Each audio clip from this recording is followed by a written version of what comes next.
जो आ गया भ्राताश्री। अनुज, हम दोनों लक्ष्मण और शत्रुघ्न से बड़े हैं। दोनों के प्रति हम अपना उत्तरदायित्व बांट लेते हैं। मैं लक्ष्मण का उत्तरदायित्व लेता हूँ क्योंकि लक्ष्मण में आक्रोश अधिक है, और तुम्हें शत्रुघ्न का उत्तरदायित्व सौंपता हूँ।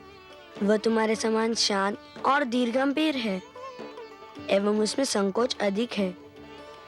ध्यान रहे भरत, बड़ा भाई परिवार में सदैव पिता का स्थान लेता है। तुम अनुजों को उठाओ, मैं आता हूँ। जो आ गया भ्राताश्री।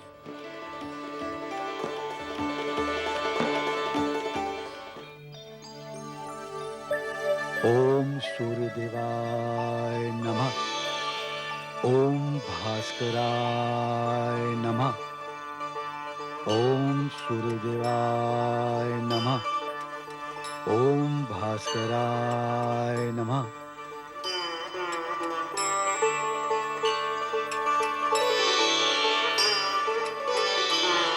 यशस्वी भव। सुनो राम, जब सूर्योदय हो रहा हो तब प्रथम प्रणाम सूर्यदेव को करना चाहिए। सूर्य प्रकाश देता है। गुरुदेव, गुरु शिष्य को ज्ञान का प्रकाश देता है। यदि ज्ञान का प्रकाश न हो तो प्राणी सूर्य के प्रकाश में भी अंधकार में रहता है। शिष्य राम, तुम धन्य हो, धन्य हो तुम। गुरुदेव, यह भी आपने बताया था कि पेड़ के समस्त पत्तों, सारी डालियों तक जल पहुंचाने के लिए पेड़ के जड़ में ही जल डालना पर्याप्त होता है। पेड़ के जड़ में डाला गया जल समस्त पेड़ तक पहुंच जाता है। इसी प्रकार गुरु को किया गया प्रणाम समस्त देवताओं तक पहुंच जाता है। राम, तुम उन शिष्यों में से हो जो गुरु का गुरु होना सार्थक करते हैं। गुरुदेव, यदि आपकी अनुमति हो तो अपने पिता द्वारा कराया गया धनुर्विद्या का अभ्यास आश्रम के अन्य विद्यार्थियों को भी बता दूं। अति उत्तम। तुम आश्रम के समस्त क्षत्रिय बालकों को भी अभ्यास करवाओ। केवल क्षत्रिय बालकों को क्यों? ऐसा क्यों गुरुदेव? राम, यह संसार कर्म प्रधान है। जिन बालकों ने समाज में शिक्षा का प्रचार करने हेतु अपना जीवन दे दिया, वे आचार्य बनेंगे, ब्राह्मण कहलाएंगे, तथा जिन बालकों ने देश तथा समाज की रक्षा का संकल्प लिया है, वे कर्मानुसार क्षत्रिय कहलाएंगे। ये वर्ण भेद नहीं, कर्म भेद है। गुरुदेव, आपने कर्म की सुंदर व्याख्या की, किंतु मेरी एक शंका का समाधान कीजिए गुरुदेव। कैसी शंका? गुरुदेव, आपने महान शिव भक्त एवं अनुपम योद्धा भगवान परशुराम का इतिहास सुनाया था।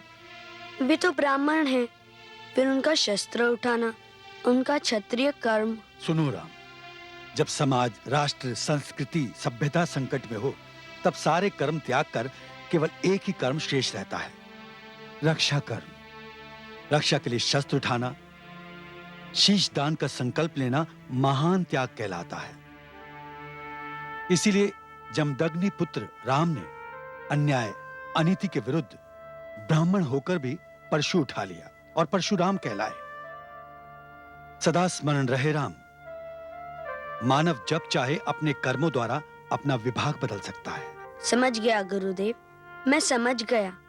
हम अपने लिए कुछ भी हो, परंतु देश हित में, समाज हित में, संस्कृति के हित में केवल एक है। हम केवल मानव है, केवल मानव। गुरुदेव, आज मैं भी एक संकल्प लेता हूँ कि आजीवन अनीति, अधर्म एवं अन्याय के विरुद्ध सदैव युद्ध करता रहूंगा। यह वचन एक रघुवंशी का वचन है।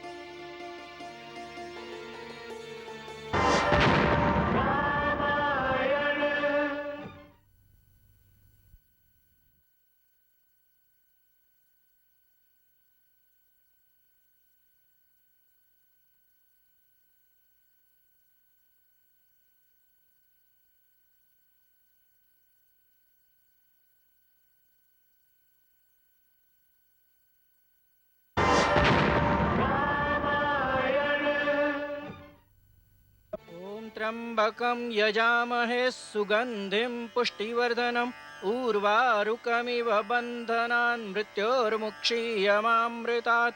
ओम नमः शंभवाय च मयो भवाय च नमः शिवाय च शिवतराय च।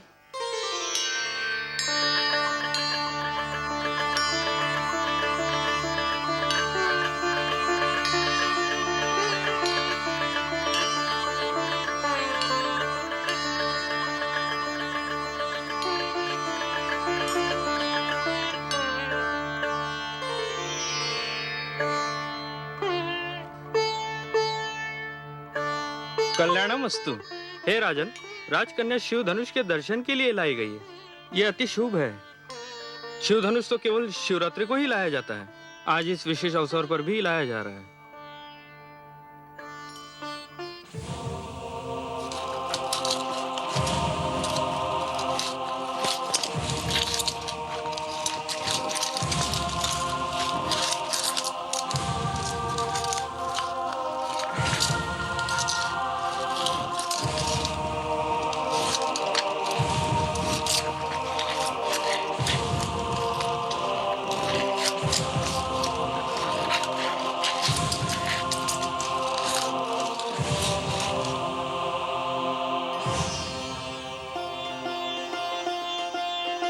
ॐ याते रुद्रशिवः तनूरधन्ववासिनः तस्मै नमाय वरदाय शिवधनुषाय।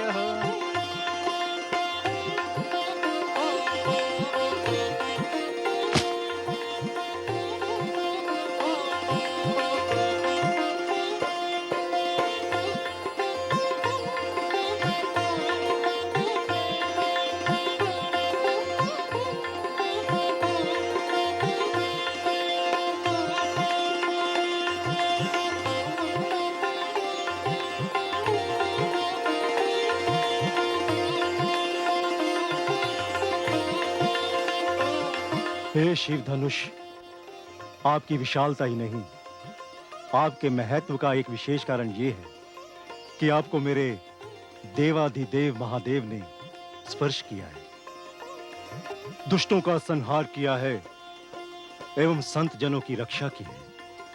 महान तपस्वी योद्धा भगवान परशुराम ने इसे भेंट स्वरूप दिया है। मेरी पुत्री आपके दर्शन के लिए आई है। इसे दीर्घायु दें, सुयश दें, सुंदर सुखद भविष्य दें।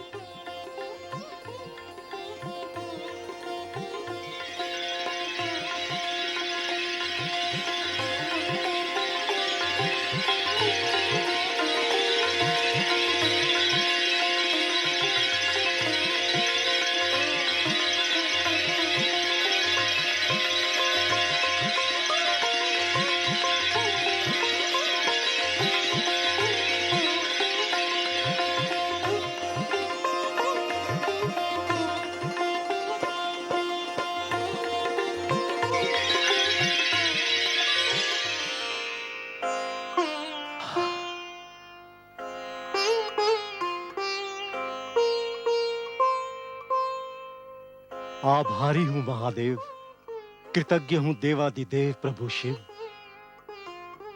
मेरी पुत्री को कृपा प्रसाद प्राप्त हुआ।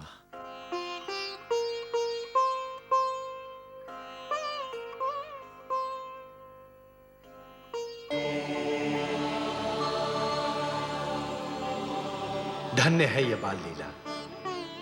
भगवान विष्णु महर्षि वशिष्ठ के आश्रम में शिक्षा ग्रहण कर रहे हैं, जबकि जगत जननी सकल सुख संपदा ऐश्वर्यदायिनी महादेवी लक्ष्मी आज मेरे धनुष के दर्शन के लिए लाई गई। ईश्वर का मानव बनना कितना कठिन होता है ना देवादिदेव। ईश्वर के मानव जैसा बनने का एक ही उद्देश्य होता है महादेवी, कि मानव यदि प्रयत्न करे तो ईश्वर जैसा बन सकता है। प्रभु राम एवं साध्वी सीता के मानव व्यवहार का एक एक पग अनुकरण करने योग्य होगा। हे भोले शंकर, जहां तक कि मुझे ज्ञात है, आपने अपना धनुष अपने शिष्य परशुराम को दिया था, और परशुराम ने वो धनुष आपके महान भक्त रावण को भेंट में न देकर मिथिला नरेश जनक को क्यों दे दिया? देवी, लंकेश्वर रावण एवं मिथिला नरेश जनक दोनों ही मेरे परम भक्त हैं, किंतु रावण मेरा भक्त होकर भी मानवता का शत्रु बनता जा रहा है, जबकि मिथिला नरेश जनक मानवता का महान सेवक है। हे देवाधिदेव, दोनों ही आपके भक्त हैं, किंतु दोनों में इतना अंतर क्यों है? इसका कारण है दोनों की माताएं। माता की गोद ही शिशु के प्रथम शिक्षा का प्रथम मंदिर होती है। माता ही बालक में अच्छे संस्कार डालती है। जनक की माता ने अपनी अच्छी शिक्षा से जनक को राजर्षि बना दिया, जबकि रावण की माता कैकसी ने रावण को मानवता का विरोधी बना दिया।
लंकेश को सूचित करो कि हम आए हैं।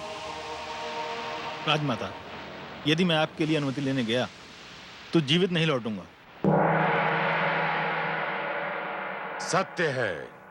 सत्य है माता श्री।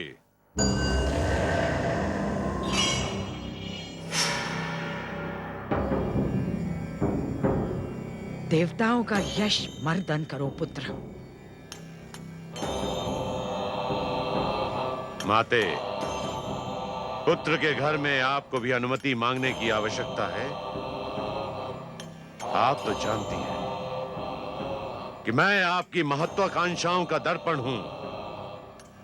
ब्रह्मांड के जिस क्षेत्र में मेरी माता को अनुमति मांगने की आवश्यकता पड़ेगी, वो क्षेत्र ब्रह्मांड के मानचित्र से सदा के लिए लुप्त हो जाएगा माते, सदा के लिए लुप्त हो जाएगा।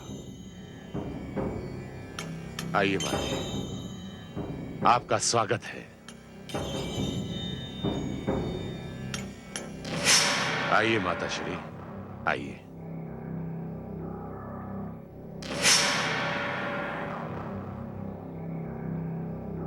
आसन ग्रहण कीजिए।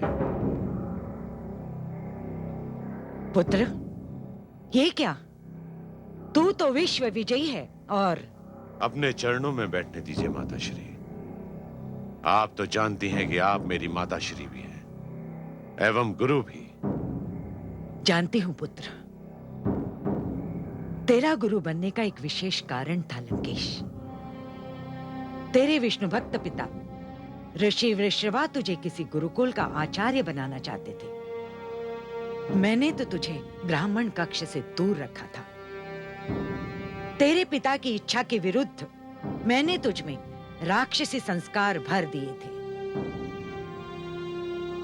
मुझे तेरा भविष्य दिख रहा था। मुझे दिख रहा था कि तू विश्व की नाक में नकेल डालकर उसे अपने संकेत पर नचा सकता है। हाँ माते, आपके पुत्र ने यही किया। सारे देवता आपके पुत्र लंकेश के भय से त्राही त्राही करते हैं, और वो इंद्र वो देवताओं का राजा इंद्र तो भय से अप्सराओं की भांति जब थिरकता है तो मुझे बड़ा आनंद मिलता है माते, बड़ा आनंद मिलता है। पुत्र, तुम्हारे मुख से ये बातें सुनती हूं तो मेरे कलेजे को ठंडक पहुंचती है। तुम्हारी आयु लंबी हो पुत्र। लंबी आयु माते, अब तो मेरे पास कभी ना समाप्त होने वाली आयु है माते। आप तो जानती हैं माते कि ब्रह्मा से मैंने दुर्बल मानव के हाथों से मृत्यु का वरदान मांग लिया है। पुत्र, ये क्या कर दिया तुमने? क्या हुआ माते? आप चिंतित क्यों हो गईं? तुझे पता ही नहीं, तुमने असुरों के चिरवैरी विष्णु को अपनी मृत्यु का सूत्र दे दिया। विष्णु? विष्णु क्या करेगा मेरा? उसके तो सारे देवता मेरे हाथों पराजित हो चुके हैं। दशकंदर, तू भूल गया है। तेरे बाल्यकाल में मैंने विष्णु के छल की कई कथाएं तुम्हें सुनाई थी। इसी ब्रह्मा से एक दानवराज हिरण्यकशिपु ने वरदान मांगा था। जानते हो वो वरदान क्या था? क्या था माते? वो वरदान था, न वो दिन में मरे न रात्रि में, न वो घर में मरे न घर के बाहर, न वो धरती पर मरे न आकाश में, न वो किसी शस्त्र से मरे न अस्त्र से, न वो किसी मानव के हाथों मरे न किसी पशु के। परंतु विष्णु ने उसके साथ क्या छल किया जानते हो? विष्णु ने नरसिंह का रूप धारण कर लिया। घर की चौखट पर उसे अपनी गोद में लिटाकर संध्या के समय अपने नख से उसका पेट चीरकर हिरण्यकशिपु का वध कर दिया था।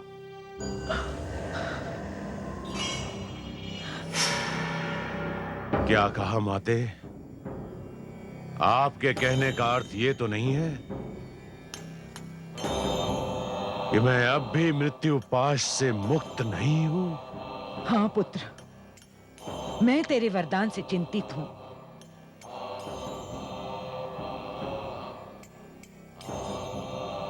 आप चिंतित ना हो माते, तनिक भी चिंतित ना हो। आप तो जानती हैं कि मैं आपका पुत्र रावण हूं, रावण। मैं अभी जाता हूं और स्वयं मृत्युदेव को बंदी बनाकर आपके समक्ष ले आता हूं। मृत्युदेव, सावधान, मैं आ रहा हूं। सावधान कहे बारंबार, कालह दस कर्मण्येवाधिकारस्ते मा फलेषु कदाचन मा कर्मफलहेतुर्भो मा ते संगोऽस्त्वविकर्मणि।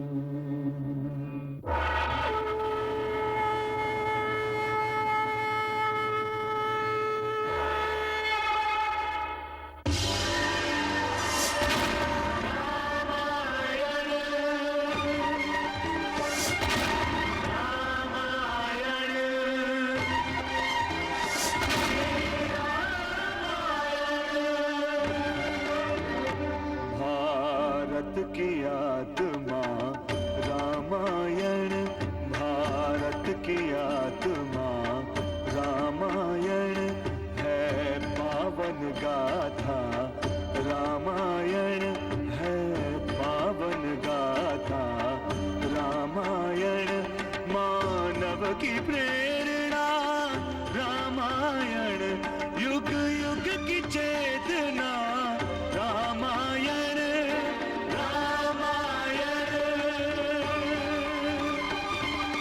रामायण श्री रामायण। कथा रामायणस्यापि नित्यं भवति यद्गृहे,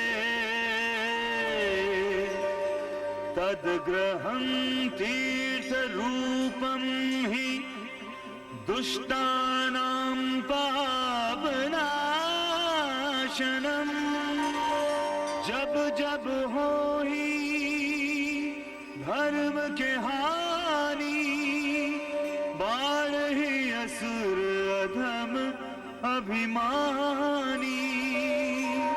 तब तब प्रभु धरि विविध शरीरा, हर ही कृपा निधि सज्जन पीरा।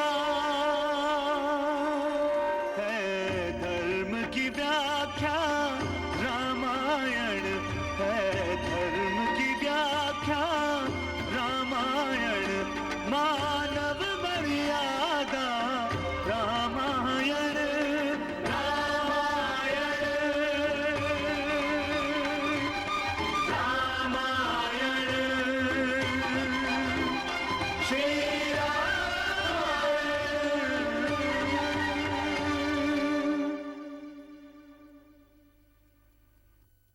जब तक महाराज जनक को मेरी प्राप्ति नहीं होगी, तब तक मिथिला का अकाल समाप्त नहीं होगा।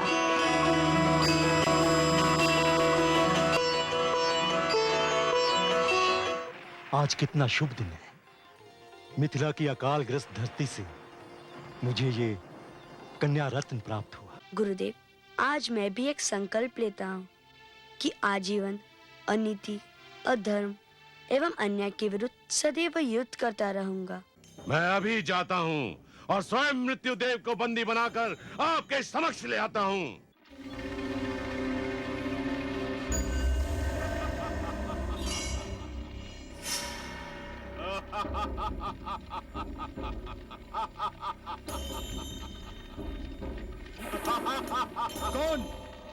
कौन है जो काल के विश्राम में बाधा डालने आया है?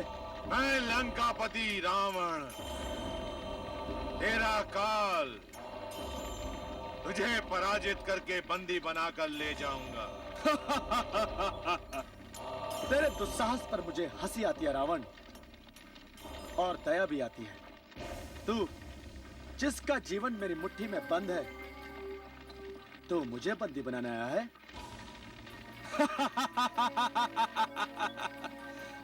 हंस ले, हंस ले मृत्युदेव, हंस ले। मृत्यु के ग्रास को अंतिम बार हंसने का अवसर देता हूँ। आज मैं तेरा अहंकार तोड़ूंगा। तुझसे पहले कई राक्षस इस भ्रम में पड़कर मेरा भोजन बन चुके हैं। उन्हें भी यह भ्रम था कि वो मुझ पर विजय प्राप्त कर सकते हैं। वे थे। मैं हूँ। मैं रावण हूँ और तू काल है। मैं काल का भी काल हूँ। तू मुझे व्यर्थ क्रोधित कर रहा है। मैं समय से पहले किसी भी प्राणी को नहीं मारता, और तेरी धृष्टता मुझे बाध्य कर रही है कि मैं तुझे दंड दूं। मैं तुझसे अंतिम बार कहता हूं, चला जा यहां से, चला जा। वर्षा का हस्ती नक्षत्र बिना बरसे जा सकता है। प्रातःकाल का सूर्य रात्रि के अंधकार को नष्ट किए बिना लौट सकता है। प्रलय काल का सृजन काल में बदल जाना संभव है, किंतु हे मृत्युदेव, ये रावण तुझे पराजित किए बिना लौट जाए, ये असंभव है।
सोचा था तेरा वध यही करूंगा, किंतु अब